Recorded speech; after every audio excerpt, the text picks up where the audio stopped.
ঢাকা জেলার বুড়িগঙ্গা নদীর তীরে দাঁড়িয়ে থাকা এক ঐতিহাসিক নাম সদরঘাট।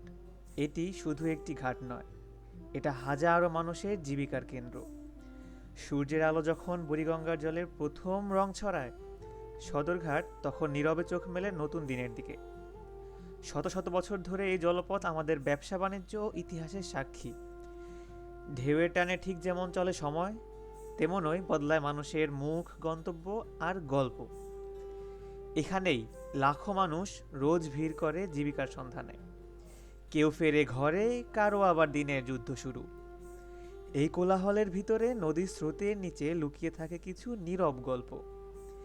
এই গল্প সেই সব খেটে খাওয়া শ্রমিকের, যারা না থাকলে থমকে যাবে এই বিশাল শহরের গতি। এই ঘাট শুধু যাত্রীদের পার করে না, এটা যেন ভাগ্য বদলের একটি মঞ্চ। সদরঘাটের ভিড় আর নদীর ঢেউয়ের মাঝে এক মানুষ নীরবে তার জীবন কাটান।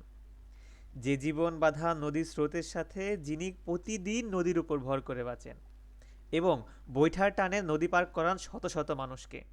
এই শহর যার কাছেতে কেবল ওই জলের হিসেব। চলুন শুনে আসা যাক সেই মাঝি ভাইয়ের গল্প।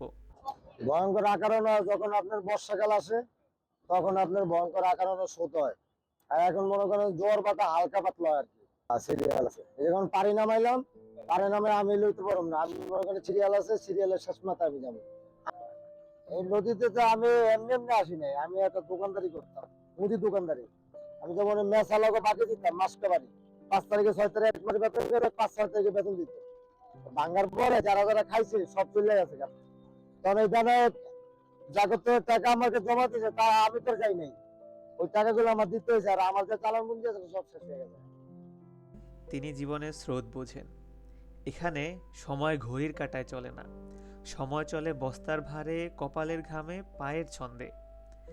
আলোর নিচে থেকেও তারা এই শহরের ছায়া।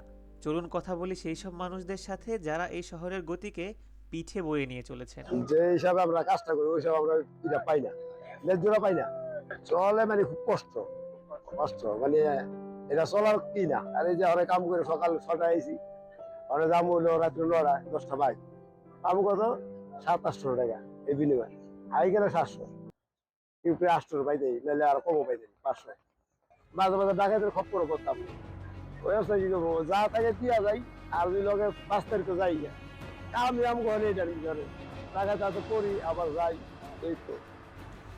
সদরঘাটের কোলাহল থেকে একটু দূরে গড়ে উঠেছে এক ভিন্ন পরিবেশ। নাম শ্যামবাজার। এই বাজারের আনাগোনা শুরু হয় সূর্য ওঠার আগে।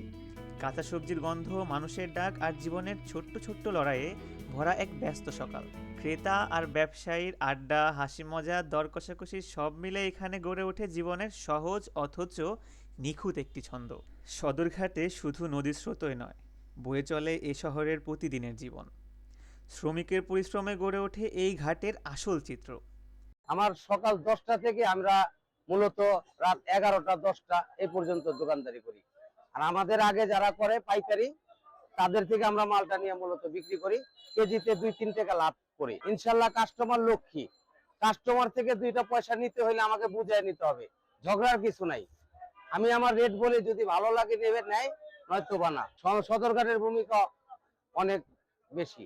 এইখানে আপনার পোর্ট এরিয়া, বিভিন্ন ব্যবসা, বড় বড় ব্যবসা প্রতিষ্ঠান এইখানে, যেমন আপনার মেশিনারি ব্যবসাটা নবপুর, শ্যামবাজার কাঁচামালের জন্য বিখ্যাত, সদরঘাট ইসলামপুর কাপড়ের জন্য বিখ্যাত।